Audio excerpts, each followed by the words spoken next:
যারা চাঁদাবাজি করে, জমি দখল করে, এরা বিএনপির লোক নয়, এরা দুর্বৃত্ত। এই সরকারকে আমরা দায়িত্ব দিয়েছি দেশকে সঠিক দিকে নিয়ে যাওয়ার জন্য। আমরা তাদেরকে অবশ্যই সময় দিচ্ছি, সময় দেব, কিন্তু বারবার প্রশ্ন আসে যে কতদিন সময় দেব। আমরা সেই পর্যন্ত সময় দেব যে পর্যন্ত একটা যৌক্তিকভাবে তারা একটা নির্বাচনের ব্যবস্থা তৈরি করতে। আমরা বিশ্বাস করি, রাজনীতি করি এবং আন্দোলন করেছি, জান দিয়েছি, প্রাণ দিয়েছি একটা কারণে, যে আমরা জনগণের ভোটের অধিকারকে প্রতিষ্ঠিত করতে চাই, আমরা গণতন্ত্রকে প্রতিষ্ঠা করতে চাই। আমরা কোন রাজনীতিকরণের রাজনীতি বিশ্বাস করি না।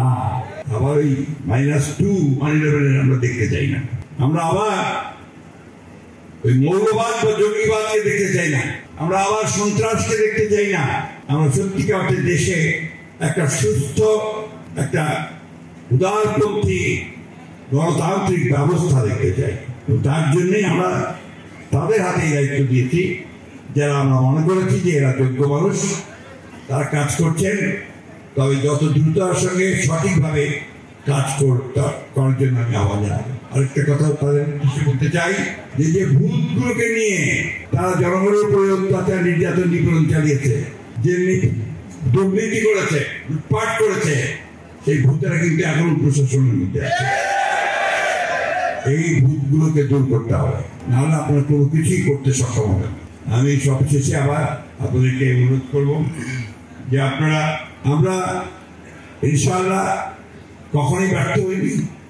আমরা 52 সালে ভাষা আন্দোলনে জয়ী হয়েছি, আমরা 69-এ জয়ী হয়েছি, 71-এ জয়ী হয়েছি, আমরা 90-এ জয়ী হয়েছি দেশাত্রী এবং খালেদা জিয়ার নেতৃত্বে। যখন আপনি জনগণের কাছে প্রমাণিত হবেন যে আপনি যোগ্য এবং আপনি আগামী 5 বছর তাদেরকে সুষ্ঠুভাবে তার সেবা করবেন, তার কাজ করতে পারবেন, তাই না? পত্র পত্রিকায় বাইরে বিভিন্নভাবে সমালোচনা হচ্ছে না, এই সমালোচনা যেন না হয় তার কাজ করতে হবে। আমরা চাই না, আজকে আমি বলেছি যে যারা এই দুর্নীতি করে, যারা চাঁদাবাজি করে, জমি দখল করে, এরা বিএনপির লোক নয়, এরা দুর্বৃত্ত। আমরা দল থেকেও কিছু লোকের বিরুদ্ধে চেয়ারম্যান সাহেব ব্যবস্থা নিয়েছেন, তাই না? আমরা তাদের বিরুদ্ধে ব্যবস্থা নিতে হবে। আর একটা কথা বলবো, এটা আমার নিজের কথা, দলের কথা।